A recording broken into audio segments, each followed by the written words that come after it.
50 KG চাল যে কিনতে পারে সে মাথায় নিতে পারে না, আর যে মাথায় নিতে পারে সে কিনতে পারে না।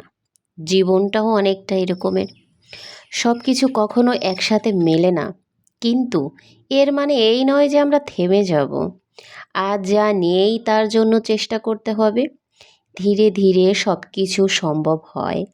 শুধু ধৈর্য, কঠোর পরিশ্রম এবং একটি ইতিবাচক মনোভাব প্রয়োজন।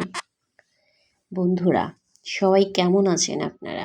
আশা রাখছি সবাই ভালো আছেন। তো শুরুতেই আজ আপনাদের সাথে একটু কথা বলে নিলাম। এখন আমি কি রান্না করছি সেটা একটু আপনাদের সাথে শেয়ার করি। আজ রান্না করছি হচ্ছে রাজহাঁসের মাংস। শুরুতেই আমি মশলাটাকে ভালো মতো কষিয়ে দেন হচ্ছে মাংসটা দিয়ে দিলাম। তো গাইস, ওভাবে করে কি মশলা কখন কি দিলাম সেটা আর আজ আপনাদের সাথে শেয়ার করলাম না। তো সবাই ভালো থাকবেন। আল্লাহ হাফেজ। আসসালামু আলাইকুম।